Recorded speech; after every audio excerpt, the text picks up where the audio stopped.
Hello, good evening, and welcome back. So we're back to South Africa, which not too long ago said that the effects of the quarantine and the lockdown would be 27 times worse than the effect of the coronavirus itself.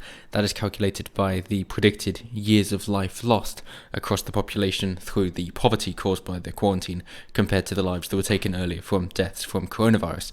And despite the outbreak, of course, trying to be contained by the quarantine, but still being very, very impactful, the South African president, Ramaphosa, has decided that they have to start opening up because they can't handle it being closed this long, and therefore their quarantine has not acted quickly enough, and they don't really have a choice but to try and allow people to make things, because if people don't make things, then there are no things, as Elon Musk says.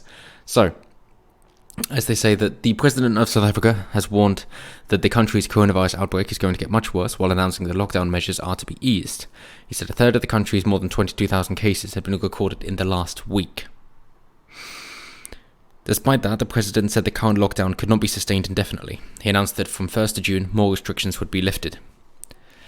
And it's unfortunate that no one wants to be in that position that other world leaders have suggested could be the case, whereby they lift the lockdown too soon and then they get a second wave and then they're completely screwed over because they have nothing to fall back on because they've already exhausted their reserves, as South Africa has done here, except that they've exhausted their reserves before they were able to see the quarantine through to its completion.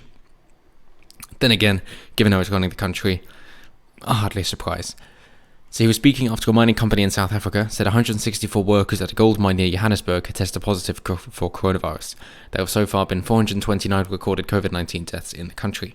What we're hoping for is that it doesn't affect ethnic minorities or black people in particular more so than other races. We're hoping that this virus doesn't racially discriminate. Obviously there are others that do, and unfortunately high blood pressure is an example which is seen more amongst the black community than the white ethnic groups.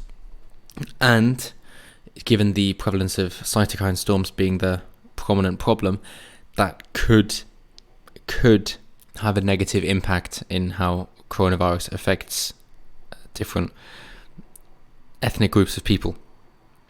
But seeing as South Africa is a very hot country, we're hoping that the warmth and the UV rays, as well as humidity, will help to destroy the virus anytime that they're outside. And we're hoping that that will help to limit the spread of the virus in South Africa. So, with that in mind, that if people are outside, it's going to be okay, how will the lockdown measures be eased? So the overnight curfew will no longer be in place, more businesses will be allowed to open, and schools will restart. A controversial ban on alcohol will also end, with limited sales allowed for home consumption only, and a ban on the sale of cigarettes will remain. The thing with a ban on cigarettes, that's not good from a tax standpoint, same as alcohol, but of course cigarettes cause lung damage, we all know that, and the coronavirus is similar to pneumonia, which pneumonia-like symptoms, in that it affects the lungs and the respiratory system most. It's in the name, SARS, severe acute respiratory syndrome. And so if you have been a smoker for a while, then you have the scar tissues in the alveoli and the bronchioli, and you can't breathe as easily because you don't have as much surface area to absorb the oxygen as you would if your lungs were in full capacity.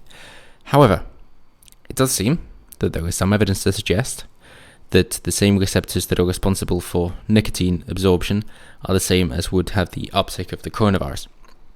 Therefore, if people are regularly ingesting nicotine at the same time that they're exposed to the coronavirus, it would seem that there is some evidence to suggest, allegedly, that the patient would not be so severely affected as somebody who did not have nicotine.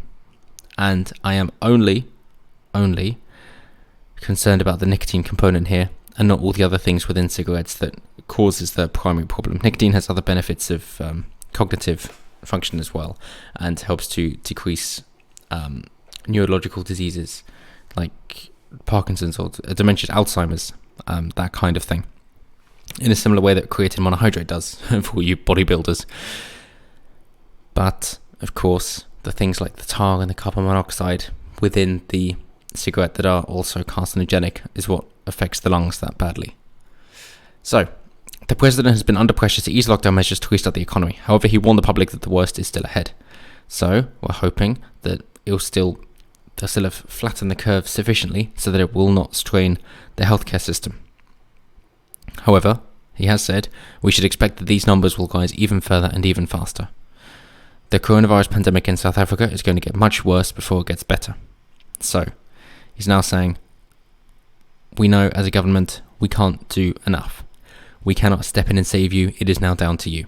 That means you have to take responsibility for your own actions. It means you have to decide what you think is safe. And it also means you have to decide how to get your own money and make your own living.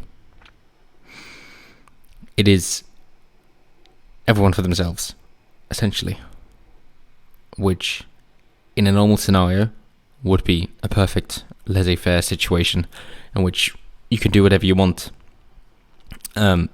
And people will either decide to work with you or not work with you if you're worth working with or not. In this situation, it's heavily strained because of the pandemic. So, what we're hoping is that things like prices as an implication of what is necessary and what is worth the risk will come into play and have a much faster effect than the government. If that is the case, and that the more laissez-faire free market approach of economics works, even in a pandemic situation, we will indeed see an increase in coronavirus, still a downturn in the economy, but then it'll balance out a lot quicker than in other countries because people can decide for themselves what is acceptable for them. That is what we're expected to see. Also, because you're removing the human element of compassion and empathy and care, you will get survival of the fittest. The weak will die. The people who can't contribute will die, and just the strongest among them will survive, and they will be the ones who can help out others and themselves the most as well. So it is not the compassionate approach, but it is a more animalistic, effective approach in order to keep things moving as best they can for people who can do things and do want to do things. It's not compassionate, but it is effective. So with that in mind, keep an eye on this to see how it goes within the coming weeks and couple of months in order to see how it pans out of people almost being left to their own devices in order to see if the idea of free markets works in such a situation. Of course, this isn't a great perfect experiment, given that there are limitations, as we've mentioned above, that of course there are still limitations on certain things and the government isn't stepping back from other regulations that they have, but nonetheless, as a control compared to other countries and how South Africa was fared before and during the lockdown, this will definitely put some economic theories to the test. So let's hope they can stick with it, and let's hope for the sake of everybody that they survive and can take care of themselves and their families as, of course, they want to, and we expect them to be able to. So keep a close eye on this one, but until next time, as always, have a good one.